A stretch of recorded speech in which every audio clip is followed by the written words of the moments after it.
todos, les damos la bienvenida y agradecemos su asistencia y estar conectados a este espacio académico de la Clínica del Country y Clínica La Colina, a una nueva transmisión de Enfocados. El día de hoy tenemos como tema neuromonitoreo. Para dar apertura al evento nos acompaña el doctor Santiago López, gerente general encargado y director médico de las clínicas del Country y La Colina, y la doctora Carolina Guarín, jefe de medicina crítica y trasplante renal de nuestra institución, quien lidera este espacio académico de manera mensual y nos presentará el día de hoy nuestros dos conferencistas invitados, la doctora Catalina Torres y el doctor Vicente Torres, especialistas en medicina crítica y cuidado intensivo en nuestras clínicas. Sin más preámbulo, le cedo la palabra al doctor López. Doctor, buenas noches.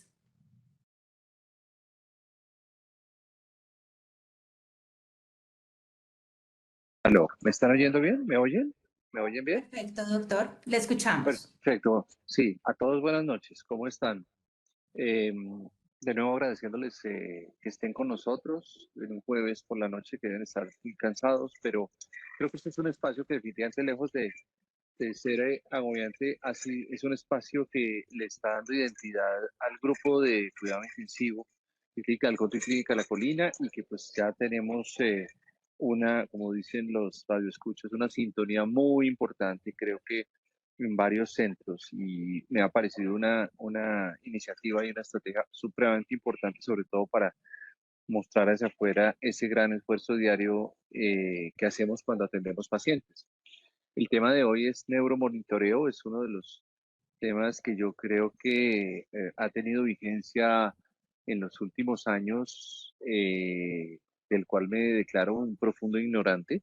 Siempre estuvo más del lado de anestesia, más del lado eh, del paciente claramente neurocrítico, pero por lo menos cuando tuve vigencia hace 20 y pico de años en la jefatura de cuidado intensivo no era una herramienta que tuviéramos disponible de rutina y estoy seguro que hoy podremos aprender y en el caso de ustedes repasar y actualizar mucho de lo que se hace allí.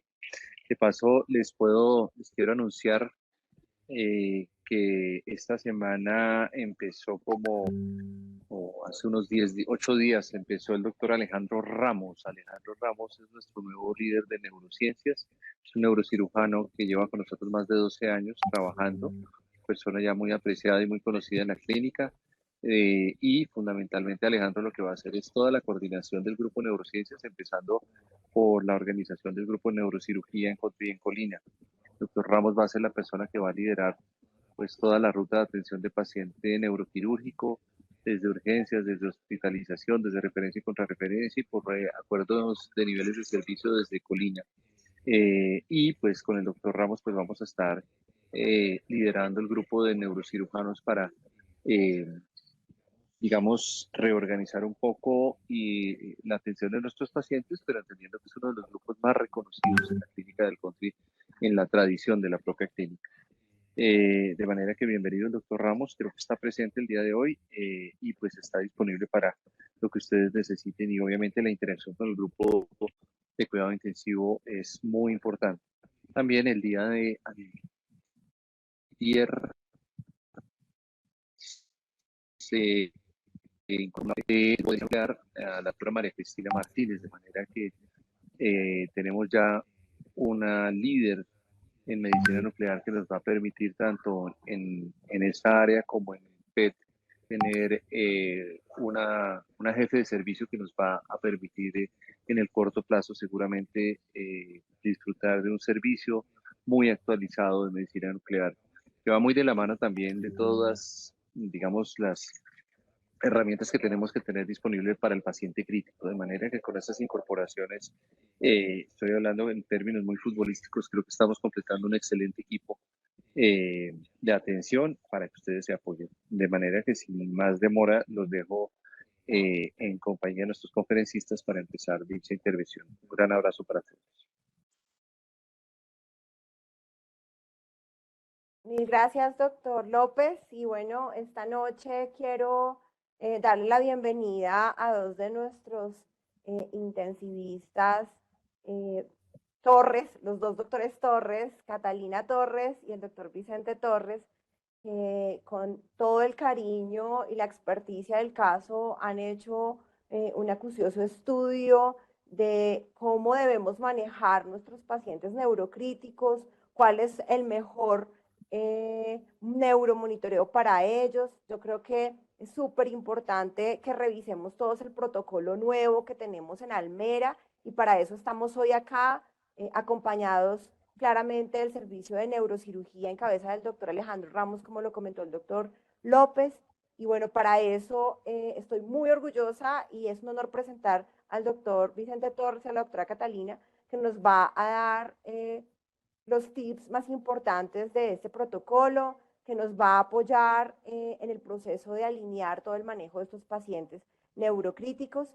Y bueno, quiero dar la bienvenida a los dos doctores Torres para que hoy nos ilustren mucho más acerca de este tema. Doctores, bienvenidos y mil gracias. Y a todos, muchas gracias por estar aquí con nosotros para hacer más academia en las clínicas. Un abrazo a todos.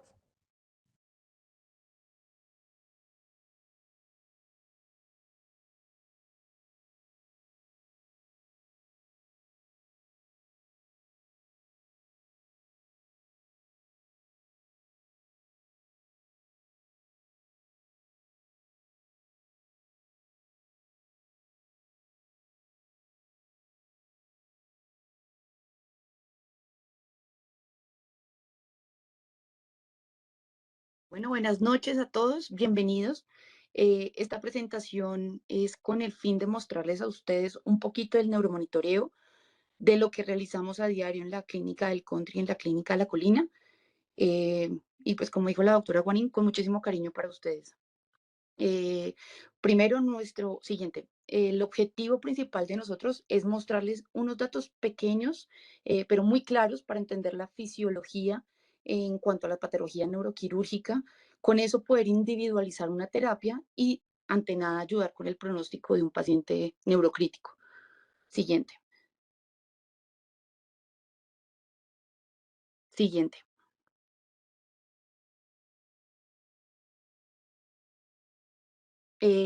Importante, recordemos que los países de medianos y bajos ingresos tienen una mayor exposición al trauma craneoencefálico. El trauma craneoencefálico lo consideran como una patología de salud pública que tiene muchos factores de riesgo, entre ellos el acceso al sistema de salud, la violencia, el consumo de sustancias.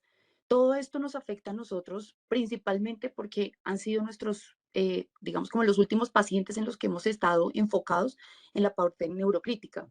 Siguiente. Eh, ¿Cuál es el impacto principal de esto? Que los pacientes, más o menos, digamos, la mortalidad de ellos es alta. Si hablamos en Colombia, es una mortalidad del 10.7% por cada 100.000 habitantes, en donde los principales, donde los que presentan mayor afección y mayor mortalidad son los adultos jóvenes, que van entre los 20 y los 29 años, un poco menor entre los 40 y 45 años, pero la población que nos ha tenido un poco más cerca a este tipo de pacientes ha sido los de 20 y 29 años. Siguiente.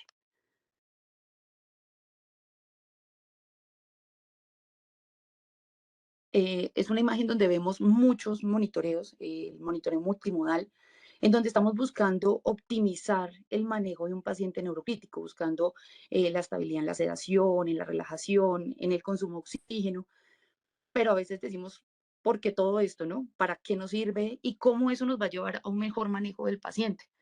Entonces, vamos a empezar con un poco de fisiología para tratar de meternos finalmente en las monitorías. Siguiente.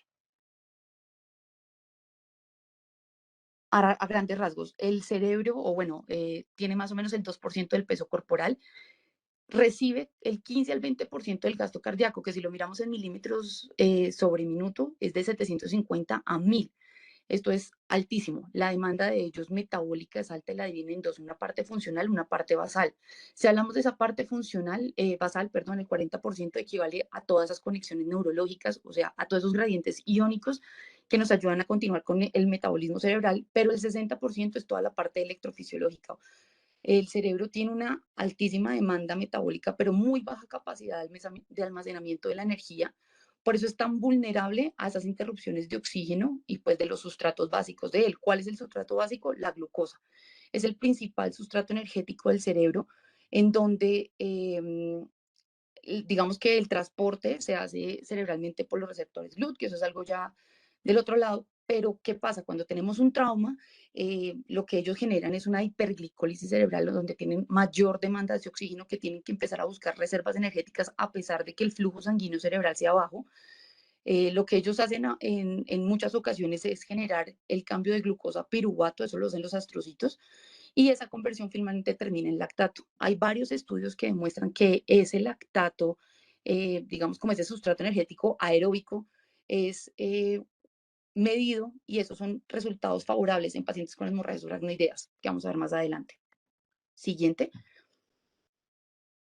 Pero aparte de la parte metabólica, también tenemos que hablar de la parte de la regulación de ese flujo cerebral. De esto hablaríamos de la resistencia vascular cerebral.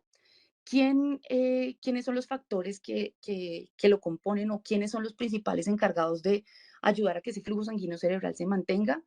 Los principales, el CO2 y la presión arterial media. Existen otros, el oxígeno, el pH, la adenosina, pero si nos vamos a enfocar con el CO2, recordemos que si ven esta curva es una curva de flujo, el flujo sanguíneo cerebral a la izquierda, y en la parte de abajo el CO2. Cuando ese CO2 pasa el umbral de la normalidad, digámoslo así, lo que hace es aumentar el metabolismo y el cuerpo lo que hace es perder ese mecanismo de regulación de la resistencia vascular cerebral, generando una vasodilatación y pues tratando de mantener el flujo sanguíneo. A la inversa, pues cuando el CO2 disminuye, lo que genera es disminución de ese metabolismo y generar una vasoconstricción cerebral, pues sí, una vasoconstricción cerebral, tratando de buscar optimizar ese flujo sanguíneo cerebral. ¿Qué pasa con la presión arterial media? Si vemos, se comporta básicamente similar. Sin embargo, si vemos nuestra curva de autorregulación se mantiene entre los 50 y los 150, donde indiferente o no indiferente, pero con los mínimos cambios de presión no hay un aumento de ese flujo más grande. Siguiente, Vicente. Sin embargo, cuando se pierde ese mecanismo de autorregulación, si lo vemos en la curva, hay un ascenso espontáneo y rápido cuando se pierde ese mecanismo. Sin embargo, cuando se disminuye por debajo de 50, empezamos a tener una zona crítica, una zona donde por debajo de los 40 los síntomas de isquemia ya son bastante notables, el electroencefalograma se empieza a volver lento y pues los cambios, el daño cerebral aparece. Sin embargo, es el momento de actuar. No podemos esperar a llegar más bajo, porque si nos damos cuenta por debajo de 15 o debajo de 6, ya el metabolismo se pierde y lo que hay es una muerte celular rápida. Siguiente. Entonces, todo esto puesto, digamos, como en el continente que tenemos. Recuerden que el cráneo, después de que se cierra todas sus suturas y las fontanelas, se convierte en como una estructura inextensible, mantiene un volumen constante independiente de lo que haya en su contenido, ¿cierto? ¿Qué tenemos en nuestra estructura? Líquido cefalorraquídeo, sangre y pues el encéfalo, ¿cierto? ¿De qué depende mantener la autorregulación cerebral? De la presión arterial media, como les estaba explicando ahorita. Adicionalmente a eso, de nuestro retorno venoso. Les traigo ese dato pequeño es porque recordemos que las venas cerebrales no tienen valvas. Cada vez que el paciente presenta alguna variación de presión, como una maniobra valsalva, la tos, lo que sea, eh, el cambio de presión va a ser muy grande. Por eso es que mantenemos nuestros pacientes usualmente sedados, evitamos que tenga cualquier tos, vómito, buscamos formas de mantener esa regulación cerebral. ¿Por qué? Porque el aumento de la presión puede alterar ¿qué? Nuestra presión de perfusión cerebral. Aquí es donde entra la teoría de Monroe y Kelly, con nuestras tres componentes principales: el líquido cefalorraquídeo, que equivale al 10%, la sangre el 10% y el parénquima al 80%. Cuando tenemos una alteración, digamos como en ese continente, el primer afectado es el líquido cefalorraquídeo. Ese líquido se empieza a ir a la cisterna lumbar, al plexo subaracnoideo. Después de esto ya aparece la alteración en el drenaje venoso y por tanto pues disminución en el flujo sanguíneo cerebral, y finalmente el encéfalo es el afectado, que ya aparecería la herniación, ¿cierto? Pero para entender esto un poco tenemos que conocer dos palabras principales: la compliance y la elastancia cerebral, ¿cierto? Si hablamos de estas dos, digamos como fórmulas, por decirlo así, hablaríamos que la diferencia de volumen sobre una diferencia de presión nos hablaría a nosotros de una capacidad que tiene el cerebro adaptativa a tolerar un incremento de volumen en función a la reserva de sus mecanismos, o sea, a un cambio de presión, ¿verdad? Y al inverso, la elastancia lo que busca es hablarnos a nosotros de la resistencia que se opone a esa expansión de volumen. Siguiente. Si lo vemos en la curva de presión-volumen, nos damos cuenta que hay tres fases. Una fase inicial donde esa compliance, o sea, donde ese cambio de volumen no tiene mayor repercusión en la presión, ¿cierto? La fase 1. Si hablamos de la fase 2, estamos hablando de una fase de transición, donde la compliance, por más de que sea baja, sí empieza a tener algunos cambios de presión, pero realmente todavía no es una fase crítica, por decirlo así. Y en la fase ascendente, finalmente perdimos todo el tipo de autorregulación y esa elastancia empieza a ser mayor. Vemos que a mínimo cambio de volumen, la presión aumenta completamente. Siguiente. Por tanto, la intención con el doctor Torres es mostrarles a ustedes dos tipos de monitoreo, el invasivo y el no invasivo, buscando siempre que medir oxígeno, flujo sanguíneo cerebral, metabolismo, para que ustedes puedan elegir cuál es la mejor de todas o cuál es la indicada para cada tipo de paciente. ¿Sí? Siguiente. En cuanto a las monitorías invasivas, siguiente, estaríamos hablando de la presión intracraneal, es el patrón de oro. Nuestros valores normales están entre el 15 y 20 milímetros de mercurio. Eh, Siguiente, Vicente. Entre 3 a 7 en niños y de 1 a 5 a 6 en recién nacidos. Es la interacción de lo que acabamos de hablar, del líquido cefalorraquídeo, de sangre y pues del encéfalo en sí. Pero ¿a qué tipo de pacientes le colocamos este tipo de menotería?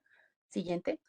Hay tres tipos de pacientes: pacientes con trauma craneoencefálico, pacientes, esto lo habla el brain trauma, que son los pacientes, digamos, con la mayor indicación, porque el promedio de sus presiones intracerebrales es un predictor de mortalidad a las 48 horas y sobre todo su funcionalidad a los 6 meses, que es lo que siempre buscamos, el pronóstico neurológico de ellos.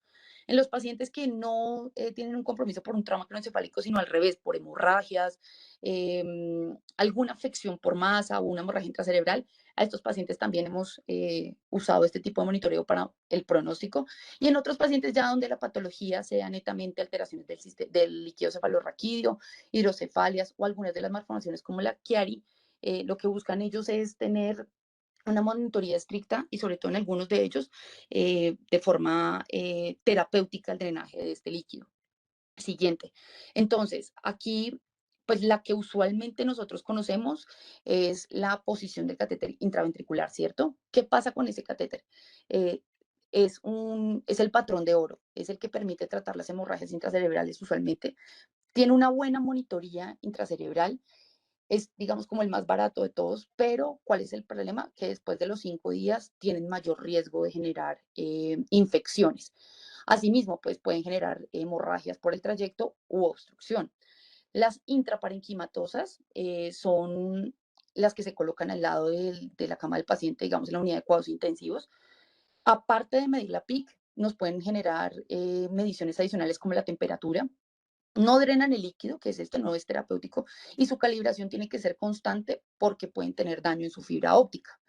El subaracnoideo es el, pues digamos que este nos reduce el riesgo de sangrado obvio, no está dentro del parénquima, pero pues tiene demasiados artefactos y realmente no lo usamos para medir la presión intracerebral. El epidural y el subdural infravalora la PIC, pero el epidural la sobreestima. Realmente ninguno de estos dos está muy usado. Y el lumbar, pues aunque es con una punción pequeña, mantener un dispositivo que evite la pérdida constante de líquido cefalorraquídeo, pues es difícil y el valor no es tan fiable. Entonces, realmente nuestro patrón de oro sería el intraventricular. Siguiente, Vicente.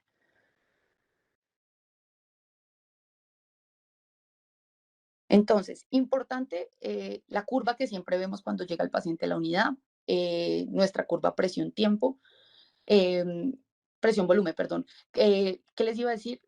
Tiene tres ondas. Una onda, la onda de percusión, esa onda lo que nos muestra es ese pulso arterial sobre los plecos coroideos y refleja el flujo cerebral. Y la curva 2 la llamamos la onda tidal, que es la onda que básicamente nos habla de esa compliance. Nos habla de esos mecanismos autorregulatorios que están teniendo en ese momento el paciente.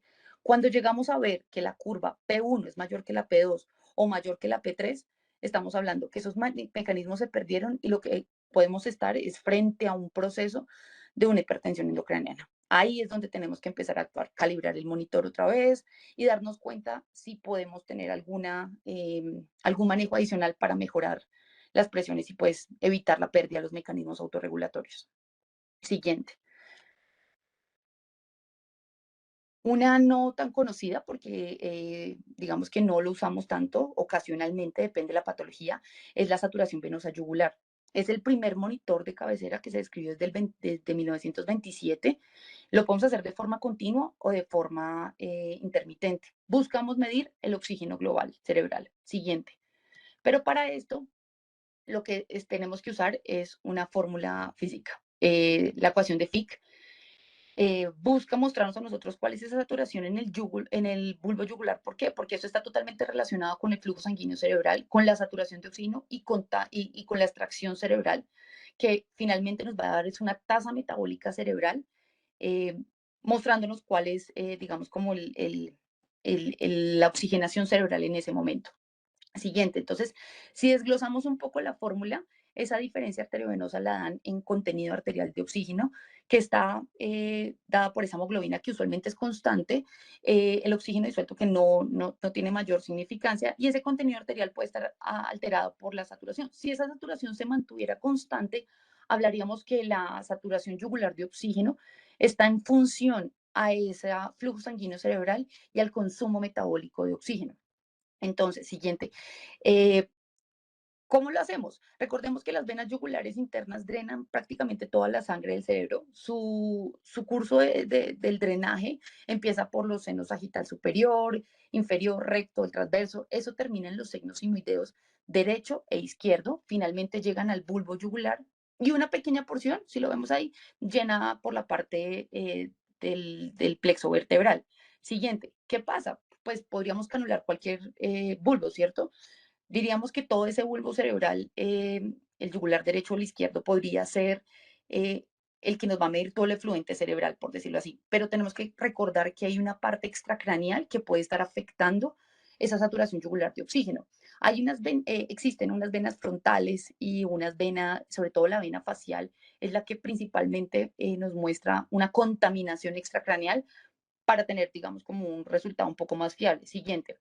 Si lo vemos en esta imagen, la parte frontal está drenando en el seno sagital superior, toda la parte del seno cavernoso drena en el seno sigmoideo y la vena facial, si la ven ahí, es única, pero llega a unirse a la vena yugular interna unos centímetros por debajo del bulbo yugular. Este puede ser nuestra mayor contaminación en la que nos puede generar alguna de las alteraciones en nuestros resultados. Siguiente. ¿Por qué? Porque de manera, digamos que los dos senos no son iguales. Uno diría el bulbo yugular es igual en cualquiera de los dos lados porque, pues, entre comillas, somos totalmente simétricos. El seno lateral derecho tiene una dominancia del 62% y el izquierdo del 26%. Solo el 12% de la población son simétricos, por decirlo así. Toda la parte cortical va a drenar en ese seno sagital, toda la parte subcortical en el seno recto. Los dos se van a unir para llegar a esa prensa aerófilo y drenarse a través del bulbo yugular, perdón, hacia los signos sigmoideos y finalmente a la vena yugular. ¿Qué pasa? Que 2/3 de ese contenido de la vena yugular interna proviene del hemisferio ipsilateral y la otra proviene del contralateral, ¿cierto? Entonces, aquí es donde, siguiente, hablaríamos de cuál canular. Usualmente el dominante es el derecho. Hay muchas formas de buscarlo, de saber cuál es ese dominante. Una forma es la TAC. Ellos tienen varios estudios que muestran que el foramen un poco más amplio es el dominante, eh, pero pues usualmente son pacientes críticos en los que nos toca tomar una placa. La radiografía lateral nos puede mostrar la posición del catéter, que sería más o menos entre C1 y C2, y eso nos podría dar unos valores acertados, digamos que estaría en posición. Siguiente, entonces, ¿cómo haríamos para corregir si tuviéramos unos valores? ¿Cuáles son los valores normales que nos están dando ellos para esa saturación yugular? 50-54 con un máximo de 75%. Ahora, si tenemos una saturación por debajo de 50, estaríamos hablando de una posible isquemia, ¿cierto? Tenemos muchas formas de corregir, como vimos en la ecuación de Fick, que son valores o son como, son, perdón, son como, em, son, mejor dicho, sus valores y sus componentes, perdón, podemos llegarlos a corregir dependiendo la demanda o el aporte que le queremos dar al paciente. Si el paciente está anémico, tendríamos que llegar a ciertos niveles para tener el transportador, buscar que la presión intracraneal no esté alta, que no esté hipotérmico, que no esté hipocápnico, que no esté hipoxémico, porque pues ya como vimos, afecta totalmente la ecuación de Fick. Y sobre todo, el paciente tiene que estar sin dolor, sin fiebre, no convulsionando y sin agitación. Por eso es que usualmente tenemos los pacientes sedados, mantenemos una temperatura y les adicionamos anticonvulsivantes. Siguiente. Estos dos son como los que más hemos usado. La presión tisular o la presión parcial de oxígeno cerebral. Realmente no he tenido la oportunidad de verlo. Si lo ven, es un trépano grande, es un dispositivo que tiene que estar a una profundidad de 34 milímetros más o menos.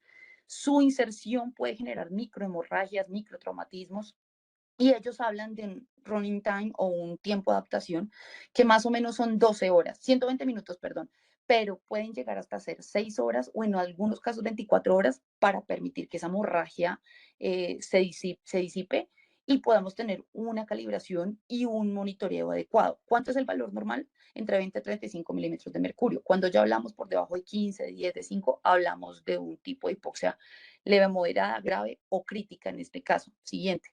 Si lo vemos, la posición es difícil, usualmente en la región frontal derecha, entre las ramas cerebral anterior y media, siguiente, pero básicamente tiene que quedar en la sustancia blanca. ¿Por qué? Porque es nuestro mejor marcador de oxigenación cerebral. Eh, Tratamos de dejarlo cerca a la lesión o a lo que queremos estar seguros de tener seguimiento estrecho, pero pues digamos que es difícil. Obviamente lo que vamos a estar midiendo es esa presión tisular de oxígeno, que en muchos estudios se asimila a lo que tendríamos de mediciones de la saturación yugular de oxígeno. Pero realmente, siguiente, es un dispositivo que tiene que estar en una calibración constante, y al igual que la otra, que el otro diagrama, si ven, lo que busca siempre es mejorar las variables, buscando el aporte de oxígeno y disminuyendo esos sesgos que podemos tener por cosas diferentes al paciente, como la analgesia, la sedación. Básicamente, esos tres. Siguiente. Bueno, buenas noches. Ahorita ya hablamos del monitoreo eh, invasivo. Mi nombre es Vicente Torres, soy intensivista de la Clínica del Country y hoy vamos a dar una breboca de todo este tema de la monitorización no invasiva. Si bien sabemos, en la historia moderna, el gold estándar del neuromonitoreo sigue siendo la medición del PIC por el catéter, diferentes catéteres que ponen intraventriculares y todo lo demás, pero todas estas maniobras invasivas del neuromonitoreo no son inocuas. Claro que no, muchas provocan sangrado, infecciones, ponen a los pacientes maniobras de monitoreo prolongadas, son una de las causas fundamentales de infección del sistema nervioso central, entre otras cosas por manipulación, calibración y entre otras, y otras, eh, y otras circunstancias que la vemos en el día a día en la unidad de cuidados intensivos. En esta parte vamos a hablar del monitoreo no invasivo y con una premisa que ningún monitoreo de forma independiente mejora el pronóstico de ningún tipo de paciente y más pacientes neurocríticos. Esto es un mensaje que creo que es muy importante porque tenemos que aplicarlo en la práctica diaria.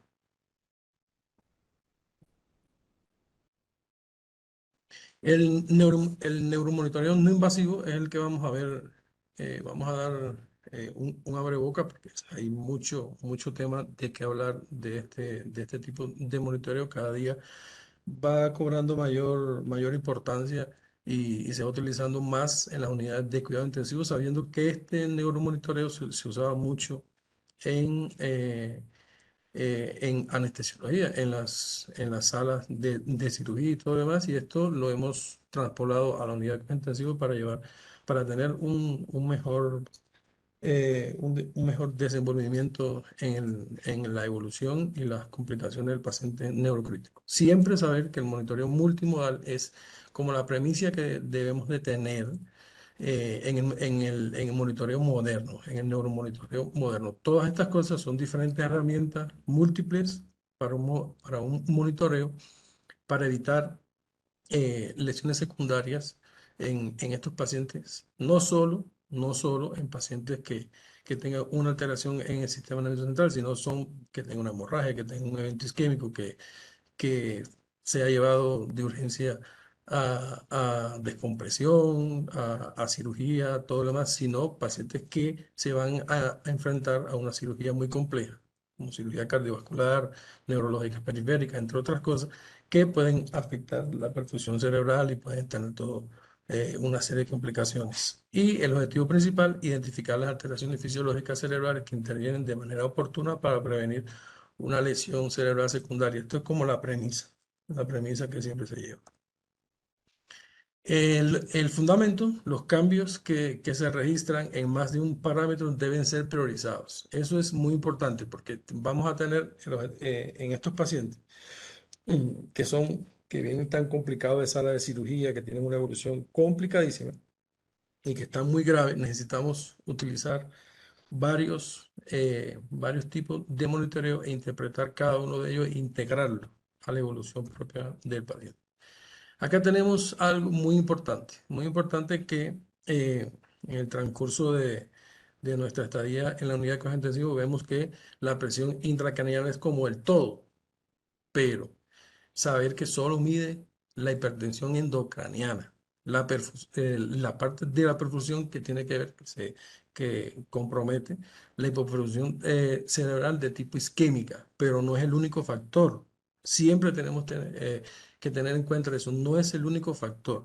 Hay otros factores que tenemos que tener presente siempre, como la deprivación del oxígeno intersticial, la llegada del oxígeno al cerebro, pero se usará.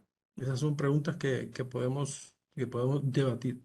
Alteraciones en la autorregulación cerebral que ya estamos, ya venimos hablando en la parte de la fisiología.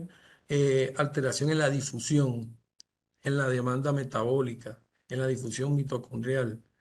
Hay hipoxia sin tener presión intracraniana elevada y lo hemos visto en pacientes, evoluciones tórpidas cuando vamos al monitoreo invasivo y vemos que la PIC se ha mantenido entre 15 a 20, que no ha tenido otro tipo de complicaciones con este neuromonitoreo, pero el paciente, la evolución es muy complicada y a veces fatal. Y el metabolismo cerebral.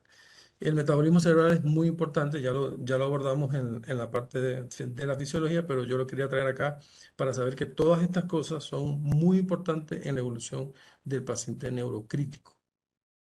Hay algo importante, en la parte no invasiva tenemos que tener una premisa, el examen neurológico. El examen neurológico en la unidad de cuidados intensivos está muy limitado, lo sabemos por cómo llega el paciente neurológico, generalmente llega con sedación profunda, generalmente llega entubado, todo lo demás, pero las premisas fundamentales de nosotros, pues, hacer un examen físico neurológico completo, los reflejos, la fuerza muscular, los pares craneales que se puedan empezar a explorar desde que el paciente se le comienza a detectar o a disminuir toda la parte de la sedación. Todos ellos son muy importantes.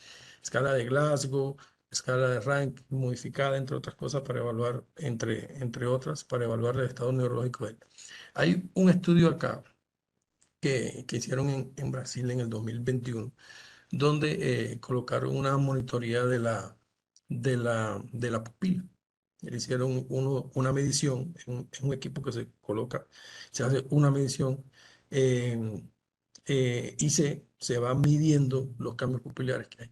Y se ha descrito que hay cambios pupilares desde 0.7 milímetros, unos cambios pupilares que a la vista que nosotros hacemos no lo podemos casi ni detectar, pero este tipo de fotometría y todo lo demás sí lo puede hacer.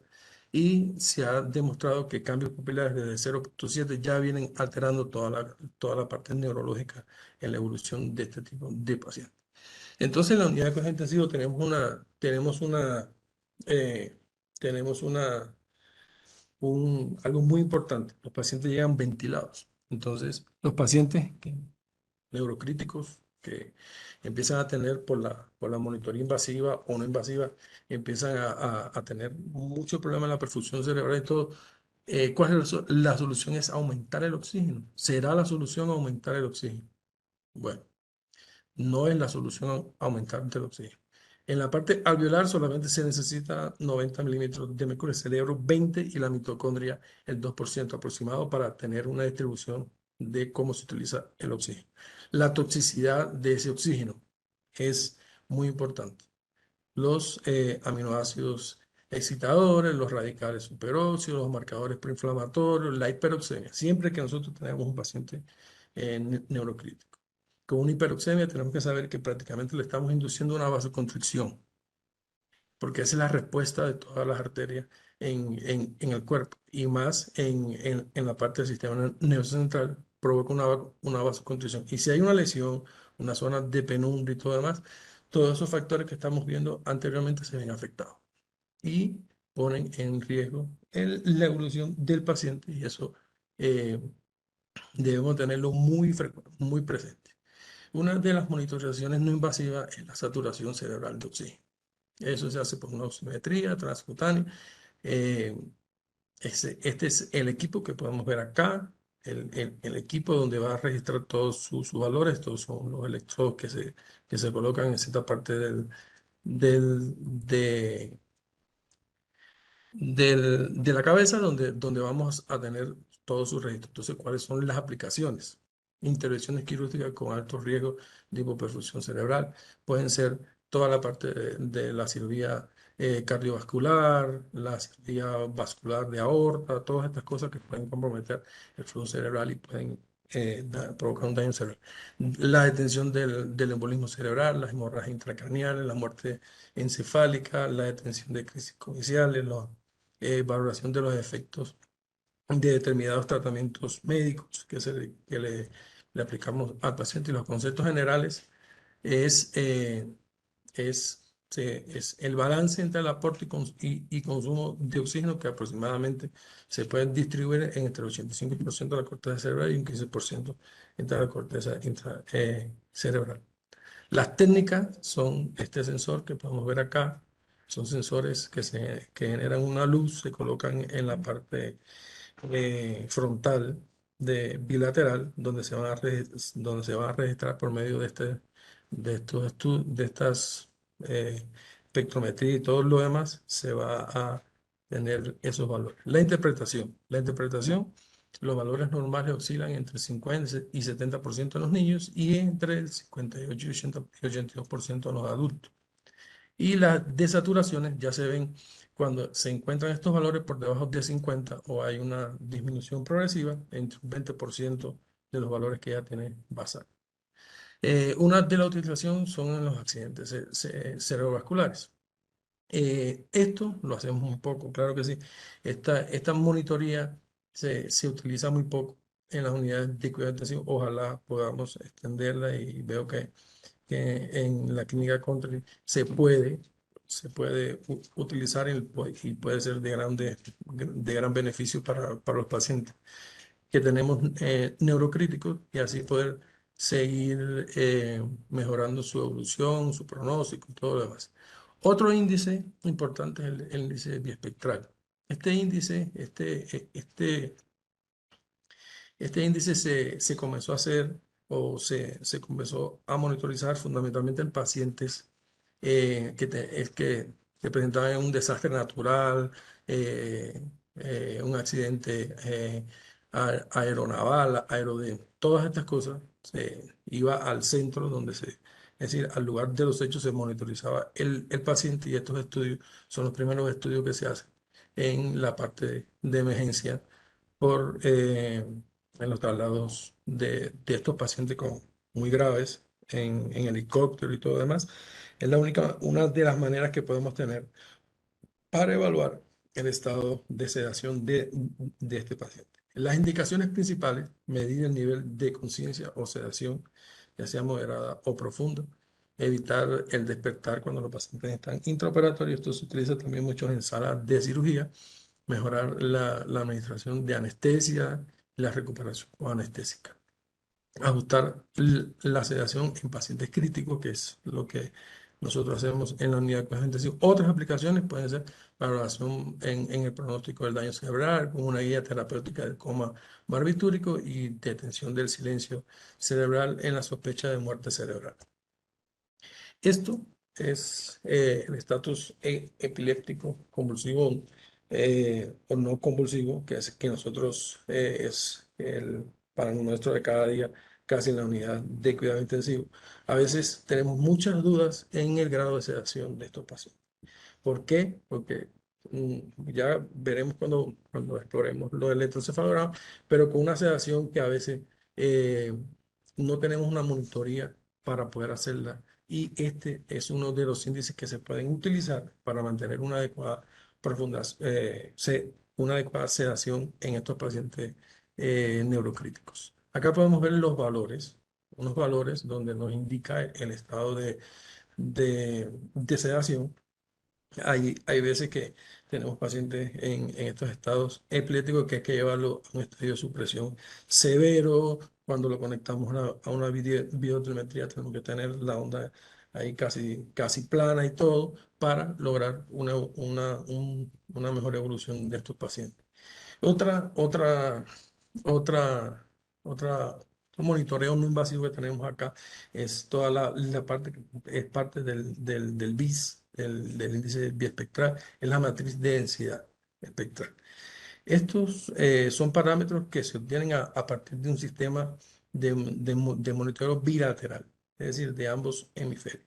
El análisis consiste en llevar pequeños fragmentos, es decir, el electroencefalograma se le ponen para una monitoría. Se usa mucho en las salas de cirugía cuando pacientes van a ser llevados a resesiones de tumores importantes, donde vamos a saber esa simetría de cuál es el hemisferio dominante, cuáles las principales complicaciones que pueda tener estos pacientes en la evolución.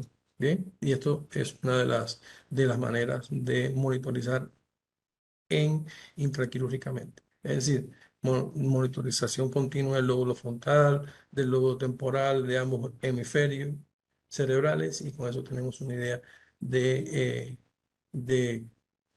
las complicaciones que pueden acarrear esa recesión de ese tumor y todo lo demás. Acá, el Doppler transcraneal. El Doppler transcraneal ha sido como el boom del neuromonitoreo no invasivo en la unidad de cuidados intensivos. Tiene cosas buenas, sí, tiene muchas cosas buenas, como una de ellas es la accesibilidad. Es muy asequible solamente con un equipo para hacer Doppler y tener todos los dispositivos listos. Nosotros lo podemos hacer, pero eh, es dependiente y es dependiente de la valoración de la persona o del intensivista que lo va a hacer, en este caso para una monitoría. Y siempre este Doppler se ha utilizado como diagnóstico para diferentes enfermedades cerebrovasculares. Ejemplo, este estudio que tenemos acá, que es un estudio del 2022 en abril, donde se usa este Doppler para identificar ciertas alteraciones del sistema nervioso central. Una de ellas, fundamental, es la detención del vasoespasmo. Esto es de gran importancia porque nos ayuda de una manera no invasiva, tomar decisiones sobre estos pacientes neurocríticos. Otra de ellas, de las indicaciones, son la detención no invasiva de ateromatosis intracraneal. Otra de ellas son el monitoreo intraoperatorio, detención de microémbolos, todas estas complicaciones que puede haber quirúrgicas. Otra donde más se ha utilizado actualmente es en el diagnóstico de la muerte cerebral. Si bien el diagnóstico de la muerte cerebral sigue siendo un diagnóstico clínico, esto nos apoya mucho, mucho en en saber si nos apoya para complementar el diagnóstico de muerte cerebral. Es muy importante. Otras de las indicaciones son las estenosis carotidia. Saber que estos Doppler, tenemos tres tipos de Doppler, que es el Doppler a ciega, que es normalmente el Doppler que más tenemos a nuestro alcance, que es un Doppler para el análisis el análisis de el polígono de Willy. Acá lo vemos, hay diferentes zonas donde el registro sistólico, diastólico se puede valorar y se puede medir, se puede calcular y es de gran importancia para la evolución en estos pacientes neurocríticos. El segundo tipo es el Doppler M. Ese no lo tenemos existe, pero no en todas las unidades de cuidados intensivos. Y el tercero es un Doppler Pretext, que ya es un equipo donde se proyectan las imágenes y todo, y se pueden ver mejor los flujos cerebrales y todo. Acá en el Doppler transcranial podemos medir algunos índices. El índice pulsátil. Estos índices pulsátiles, los valores normales son de 0.6 a 1.1 aproximadamente. Ya cuando vemos que esos índices se encuentran por debajo de 0.6, hay un vasoespasmo cerebral, una hiperemia, hay una estenosis una estenosis grande. ¿Bien?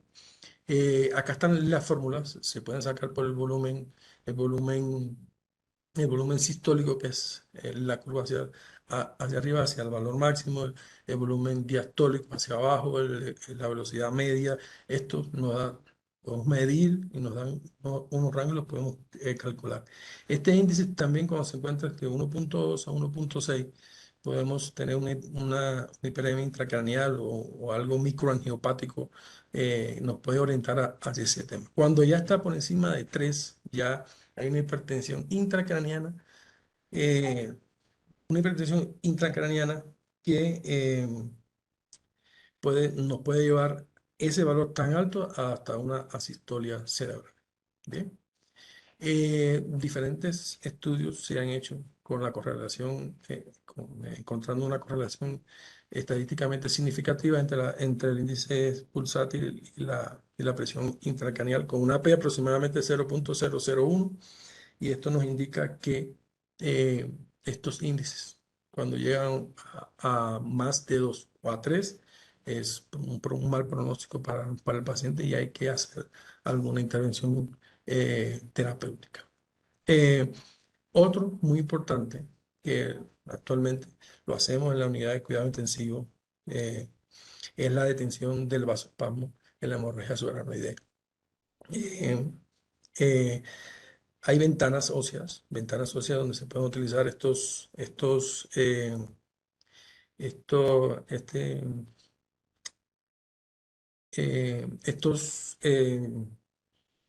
estos índices, es decir, se pueden utilizar, es decir, por algunos electrodos lineales o algo se ponen en esas ventanas óseas y se pueden valorar algunos segmentos, como son los segmentos fundamentales de M1, C1 en la carótida interna, que da aproximadamente entre un 75 y un 90% de diagnóstico de vasoespasmos. También las velocidades medias, cuando es un vasoespasmo moderado se encuentra entre 120 a 200 centímetros por segundo, y cuando ese flujo se ve muy afectado, hay un vasoespasmo severo, es mayor de 200. Acá podemos encontrar las principales, las ventanas, la profundidad, los valores que dan eh, en las diferentes partes, en las estructuras. Acá encontramos el electroencefalograma. El electroencefalograma que desde 1924, este electroencefalograma, empezamos con esos estudios que miden la actividad eléctrica del cerebro. Desde esos tiempos hacia ahora ha evolucionado mucho. El electroencefalograma se utiliza mucho en la UCI, pero saber que todos estos tipos de estudios de electroencefalograma y todo, no invasivos, se deben utilizar más de 24 horas. Nunca en la etapa inicial utilizarlos menos de 24 horas, porque los resultados que van a darnos, no, a veces los interpretamos mal porque no monitorizamos el tiempo exacto que se debe hacer. Esto es lo otro muy novedoso en el momento de la monitorización no invasiva, que es el diámetro de las vainas del nervio óptico. De este diámetro se han hecho muchos estudios, es decir, se han hecho muchos estudios actualmente, eh, estudios que nos llevan a una neuromonitoría un poquito menos invasiva, donde tenemos una idea de la presión intracraneal. Eh, con esto podemos medir el nervio óptico, ¿bien? Y tener una idea sobre una forma transversal cuando se mide de 0,3 nos determina aproximadamente, es decir, de la PIC, el nervio óptico nos determina entre un 88 y un 93, hay estudios que llegan hasta un 95% de la presión intracraneal. Saber que es totalmente dependiente de la persona que lo haga y de la interpretación. Ya cuando se habla de el nervio óptico en más de 0,5, ya suponemos que esa presión intracraneal está por encima de 20 centímetros de mercurio. Actualmente, en lo nuevo que he leído sobre el neuromonitoreo, la presión intracraneal hasta 22 la están aceptando últimamente en toda la parte de los estudios de neurocríticos, fundamentalmente en Estados Unidos, Bélgica, entre otros. Eh, es importante, ¿por qué? Porque es un estudio donde nosotros podemos acceder rápidamente, eh, a obtener un monitoreo y podemos tener una idea de todo lo que está pasando acá en estos pacientes neurocríticos. Otras técnicas muy utilizadas, que a veces son las únicas que tenemos en la unidad de cuidados intensivos, son la tomografía computarizada. Es como lo más frecuente que tenemos en las diferentes UCI. Estas tomografías nos indican prequirúrgico, postquirúrgico, cómo va la evolución clínica del paciente asociado al neuromonitoreo. Imágenes de resonancias magnéticas también se ven, pero en los pacientes del politrauma no tiene tanta utilidad. Oftalmodinanometría venosa, el desplazamiento de la membrana timpánica, emisiones otoacústicas de producto de distorsión, análisis de resonancia de los tejidos, tonometría, potenciales evocados, que esto es otro que ha sido muy novedoso en el primer mundo. Se está utilizando mucho estos potenciales evocados, se han hecho muchos estudios que están algunos en proceso sobre la neuromonitoría de estos pacientes. Acá, en manera de conclusión, una conclusión que hemos llevado en este tema, que es como una caja de Pandora, cuando uno la abre, es muy complicado, el paciente neurocrítico. Cuando lo vemos, cuando lo enfocamos así, cuando tenemos más recursos, cuando tenemos más cosas que poder brindarle, es complicado porque hay que interpretar todas estas variables para tener un resultado. Realizar siempre que sea posible una monitoría multimodal, como venimos diciendo, del paciente neurocrítico, y saber interpretar, no llenarnos de todos estos datos que nos dan, y saber interpretar para llevar a un buen desenlace a los pacientes. Realizar un examen físico neurológico, siempre yo hago énfasis en esto, neurocrítico, porque es muy importante en la UCI. Nosotros perdemos esa base del examen físico, que es muy importante. Yo creo que es una de las cosas fundamentales en el paciente neurocrítico y en otros pacientes.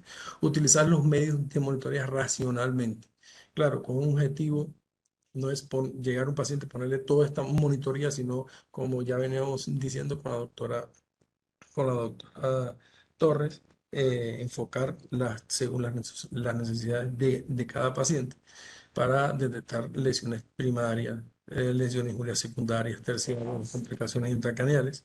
Y la neuromonitorización no garantiza la supervivencia del paciente neurocrítico. Esto sí quería dejarlo como muy claro, porque tanto invasiva, no invasiva, a veces pensamos que teniendo un paciente súper monitorizado acá vamos a tener buenos resultados en el paciente. No, no es así. Lamentablemente no es así. Ojalá quisiéramos que entre más monitores le pusiéramos a los pacientes fueran mucho mejor y la evolución fuera mejor en la unidad de cuidados intensivos, pero ya hemos, gracias a Dios, demostrado que no es así. Evitar complicaciones, desenlaces fatales o como una guía para intervenciones terapéuticas. Es decir, con estos resultados todos los tenemos que interpretar, organizarnos para tomar decisiones finales sobre ese paciente.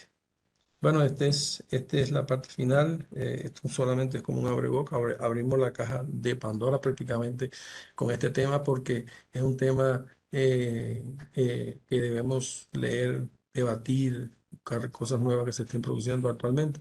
Y quisiera darle la palabra al doctor Ramos para que nos complemente. Bien, Vicente, mil gracias al doctor Vicente Torres y a la doctora Catalina Torres, de verdad, muy interesante.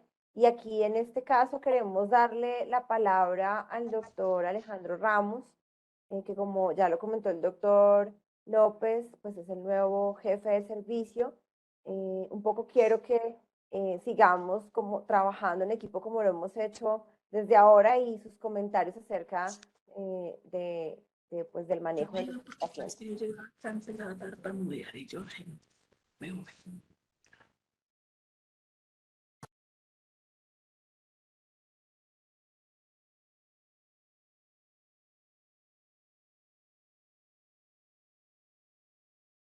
Doctor Ramos, ya puedes prender el micrófono y Ok, la ya. cámara, sí puedes. Gracias.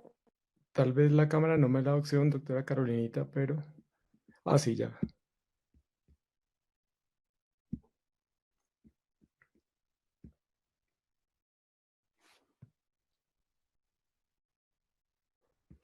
Eh, eh, buenas noches a todos. Eh, en primera instancia, felicitar a la doctora Catalina Torres y al doctor Vicente Torres por tan excelente exposición. Realmente nos han mostrado exactamente lo que corresponde hoy a la monitoría intracraneal. Realmente es lo que nosotros estamos utilizando actualmente. Sin embargo, siempre la historia no ha sido así. Quiero contarles algo de mi experiencia para tratar de llegar hasta el día de hoy de lo que es para nosotros los neurocirujanos la monitoría práctica desde el punto de vista de la patología traumática cerebral, o mejor diría de la hipertensión endocraneana, no solo por traumas, sino también por otras patologías, entre esas tal vez la última que ha tenido tanto auge, el hecho del infarto cerebral maligno.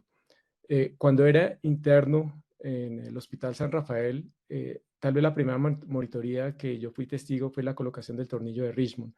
Este tornillo se colocaba a nivel del espacio epidural y, como nos comentaba la doctora Catalina, realmente producía un aumento de la valoración. Los índices eran realmente aumentados, sin embargo, en ese momento era lo único que nosotros teníamos. Y haciendo aquí una acotación, puedo comentarles, doctores, que la primera monitoría o de las primeras monitorías que se hizo en Colombia de presión intracraneana se llevó a cabo aproximadamente en 1978 en la clínica del Country con estos tornillos de Richmond, y era el único elemento que nosotros teníamos para la monitoría de la presión intracraneana. Ya después vino los catéteres de ventriculostomía. Inicialmente se utilizaban con sistemas abiertos, no eran sistemas cerrados, de suerte que después de 24 horas los sistemas estaban absolutamente colonizados y los problemas que teníamos de infección eran absolutamente grandes. Entonces, ese paciente que se beneficiaba de tener unos índices de monitorización intracraneana y que podíamos manejar cuando las medidas médicas lo meritaban, el drenaje líquido cefalorraquídeo, nos veíamos supremamente complicados por el hecho de la neuroinfección. Y después de 72 horas ya la colonización era absoluta y muchas veces se comprometía la vida del paciente con la utilización de los sistemas abiertos de monitoría de presión intracraneana. Ya después del año 2000 comenzaron a llegar los sistemas cerrados de monitoría de presión intracraneana, que son los que utilizamos hoy, y realmente son sistemas que los índices de infección son mucho menos que los sistemas abiertos y que nos permiten una monitoría, nosotros lo utilizamos con frecuencia, sea con la altura, nosotros determinamos exactamente un índice de fijación de la presión intracraneana de acuerdo a la altura y lo monitorizamos de esta manera, o lo monitorizamos más comúnmente con una monitoría continua y de acuerdo a la monitoría utilizamos el drenaje. Digamos que este sistema de monitoría es bastante práctico Tal vez lo que nos recomienda la Brain Trauma Foundation, o una de las recomendaciones más importantes, tal vez la más cercana a la medicina basada en la evidencia, es la ventriculostomía. Vuelvo, insisto, con el hecho de que nosotros tenemos presiones intracraneanas y podemos tener elemento terapéutico del drenaje del líquido cefalorraquídeo. Algo importante de la monitoría o de la ventriculostomía es el momento del trauma en que nosotros llevamos a cabo esa indicación quirúrgica, en que llevamos a cabo la ventriculostomía. Naturalmente, no siempre los ventrículos son favorables en el trauma como consecuencia del aumento del componente del parenquima cerebral. Cuando existe un componente masivo, un edema cerebral masivo, naturalmente los ventrículos son bastante pequeños y muchas veces cateterizar un ventrículo no es sencillo. En algunas circunstancias es prácticamente imposible. Entonces, en estas circunstancias, y lo hemos utilizado unas 2 o 3 veces en la Clinical Country, muchas veces nos vemos obligados a utilizar catéteres intraparenquimatosos, con la ventaja que tenemos la presión tisular de oxígeno. Podemos tener no solo eso, sino que nosotros podemos determinar exactamente la presión intracraneana, por lo menos en ese sitio, que es una de las grandes críticas de la monitoría de la presión intracraneana en los catéteres tisulares de oxígeno, y podemos también tener la temperatura, que es determinante o es determinante como un factor pronóstico determinante en el manejo del edema cerebral. Comentaba con el catéter de presión tisular de oxígeno que muchas veces la gran crítica es dónde nosotros lo colocamos. Si está muy cerca al área de donde se ejecutó la lesión, el área primaria de lesión, o si está en un área subsecuente, en un área limítrofe, o es un área donde nosotros lo colocamos totalmente recuperable. Tal vez es una de las críticas más importantes, porque nosotros estamos únicamente tomando la presión tisular en un sitio muy, muy específico, y nosotros estamos perdiendo la globalidad, de suerte que es la importancia de los catéteres de presión yugular ascendente. Este catéter de presión yugular ascendente, como nos comenta la doctora, realmente se utilizan desde hace muchísimos años. Pienso que hoy en día uno de los problemas más importantes es la interpretación. No son sencillos de interpretar. No es sencillo uno determinar exactamente cuál es el golfo de la yugular que es el dominante. Algo que nosotros podemos utilizar en la cabecera del paciente es poder obstruir naturalmente con presión intracraneana cuál de las dos yugulares,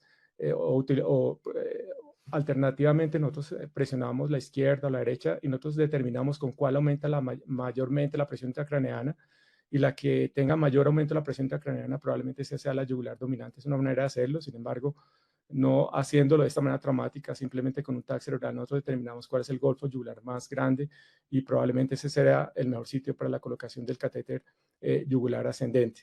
Entonces, es muy frecuente, y digamos que nosotros consideramos siempre la utilización de un catéter de monitoría de presión tisular de oxígeno, muy acompañado con un sistema tal como un catéter ascendente la yugular, porque para tratar de tener una globalidad de lo que está pasando, y naturalmente hacer un monitoreo multimodal en donde nosotros no solo tengamos los datos determinantes de un solo monitoreo, sino que lo asociemos con un monitoreo que nos dé globalidad en cuanto al metabolismo del oxígeno cerebral. Tal vez otro de los monitoreos que nosotros tenemos a disposición siempre, y específicamente para pacientes con hemorragia subaracnoidea, es el catéter subaracnoideo. El catéter subaracnoideo realmente es bastante importante, digámoslo así, sobre todo en pacientes, vuelvo, insisto, con hemorragia subaracnoidea, porque nos permite limpiar la sangre que existe en el líquido cefalorraquídeo. Hay algunos estudios que nos dicen que el hecho simplemente de extraer esos elementos de composición de la sangre, el metabolismo de la sangre, disminuyen las posibilidades de vasoespasmo, y además en los pacientes complicados podemos tener la ventaja del drenaje líquido cefalorraquídeo y disminuir la presión intracraneana. Digamos que no es frecuente, o nunca nosotros lo utilizamos en pacientes con trauma craneoencefálico o con isquemia cerebral, pero en la hemorragia subaracnoidea, digamos que podrían tener cierta utilidad la utilización de subaracnoideos. Tal vez de las monitorías no invasivas, la que nosotros más utilizamos es el Doppler transcraneal. ¿Por qué? Porque tiene la ventaja que se puede hacer a cualquier momento. Realmente no es absolutamente invasivo, pero como nos comentaba el doctor, realmente tiene la desventaja de que depende muy de la persona que está llevando a cabo, de la experiencia que tenga, y naturalmente sabemos que hasta en un 10% de los pacientes la ventana ósea no es adecuada, de suerte que algunas veces es imposible llevar a cabo un Doppler transcraneal. como nos comentaba el doctor, nosotros lo utilizamos bastante en los pacientes con hemorragia nosocomial, principalmente para determinar el vasoespasmo. Sin embargo, y concomitantemente con la ayuda de los catéteres yugulares ascendentes, nos puede decir si el paciente está en una fase de hiperemia o oligoemia, que cambian totalmente, absolutamente el manejo que nosotros le estamos dando a ese paciente. El Doppler, digamos que en una persona con experiencia, en un especialista con experiencia, eso me parece absolutamente fundamental. También en el trauma craneoencefálico, naturalmente, para determinar el flujo sanguíneo cerebral de una manera, digamos que muy segmentaria, porque nosotros probablemente no lo vamos a hacer, o lo ideal o la recomendación es siempre hacerlo a nivel bilateral y a nivel anterior y posterior, pero por lo menos, digámoslo así, que de una u otra manera nos pueda a nosotros directo o indirectamente determinar exactamente cómo está el flujo sanguíneo cerebral en ese paciente, y algunos Doppler nosotros podemos determinar la presión de perfusión cerebral de una manera bastante fidedigna. Algunos otros sistemas que nosotros determinamos y utilizamos naturalmente, perdón, antes de que se me olvide, en relación al Doppler transcraneal, realmente para el diagnóstico de muerte cerebral no es muy adecuado, realmente no tiene bastante sensibilidad y especificidad, realmente es bastante bajo, y naturalmente nunca va a reemplazar el diagnóstico como una arteriografía cerebral, que tal vez eso o los estudios de SPECT tal vez son los que mayor sensibilidad y especificidad tienen. Sistemas que nosotros, de monitoreo que nosotros utilizamos frecuentemente, digamos el electroencefalograma, principalmente en los pacientes que tenemos, que pensamos que como consecuencia de su trauma o la injuria cerebral por una isquemia, etcétera, presenta un estado epiléptico no convulsivo, pacientes en los cuales nosotros estamos despertando y vemos que tienen un despertar inadecuado, pacientes en los cuales nosotros vemos alguna clase de movimientos anormales. Realmente el electroencefalograma es un método no invasivo bastante importante para nosotros determinar si existe alguna alteración que se traduzca en epilepsia en estos pacientes, y que naturalmente alteren el desarrollo y la evolución, principalmente los procesos de extubación o de evolución clínica del paciente, o en otros casos de neurocirugía, pacientes en los cuales nosotros pensamos que está en un lock-in síndrome, en un síndrome en un síndrome en el cual el paciente está en un estado de coma, principalmente por lesiones del tallo cerebral, y únicamente el paciente, nosotros no sabemos si el paciente está en esa circunstancia porque el coma produjo una lesión supratentorial, o el paciente tiene un coma y realmente se debe a ese coma a la injuria cerebral, o simplemente tiene una lesión del tallo alto que implica que el paciente puede tener conciencia, pero está el paciente encarcelado, digámoslo así. Naturalmente en los pacientes es bastante importante la electroencefalografía, determinar si el paciente como consecuencia cualquier patología del tallo alto presenta un síndrome de encarcelamiento, o simplemente es una lesión y la injuria cerebral es lo que nos traduce el estado clínico de ese paciente. Yo creo que tiene unas indicaciones interesantes. En algunas circunstancias utilizamos los potenciales evocados, principalmente para determinar la viabilidad del tallo cerebral, potenciales visuales, principalmente para determinar las relaciones de la región subcortical con las vías ópticas. Digamos que de acuerdo al trauma, esto tiene indicaciones muy específicas, pero son de absoluta ayuda. Algo que me parece muy importante es lo que nos comentaba el doctor del estudio de la vaina del nervio óptico. Digamos lo que nosotros hoy en día realmente no le demos tanta utilidad desde el punto de vista de una monitoría no invasiva en la unidad de cuidado intensivo. Preferiblemente nosotros la utilizamos en pacientes por consulta externa, principalmente cuando nosotros diagnosticamos pseudotumor cerebri, digamos que tiene una indicación bastante importante para nosotros determinar la conducta en estos pacientes. Principalmente es eso, doctores. Creo que lo más importante que a mí me parece es que si utilizar los recursos que nosotros podemos utilizar, tratar de hacerlo de una manera bastante inteligente, naturalmente de acuerdo al pronóstico y la lesión que tenga primaria el paciente. Muchas veces vemos pacientes con lesiones con injurias absolutamente severas, que ingresan a un Glasgow de 3.15, que tiene una patología, un pronóstico cerebral reservado, y los pacientes tienen una monitoría multimodal. Me parece que a veces tenemos que tener un poco de equidistancia para manejar estos pacientes. Realmente es muy importante la patología inicial, el tag inicial, la resonancia que nosotros podamos, y de acuerdo a eso nosotros determinar qué clase de monitoreo multimodal amerita ese paciente.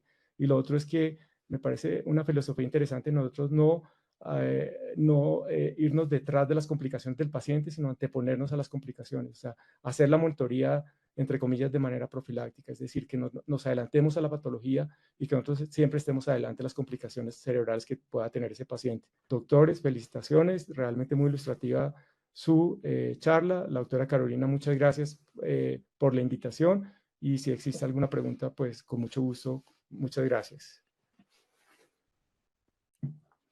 Doctor Alejandro Ramos, muchas gracias a usted, a todo el equipo de Neuro. Estamos pues trabajando en equipo 100%, a la doctora Catalina, el doctor Vicente. Yo creo que las preguntas van saliendo con nuestros pacientes, el trabajo lo vamos haciendo juntos y bueno, a todos mil gracias, ya es hora de descansar.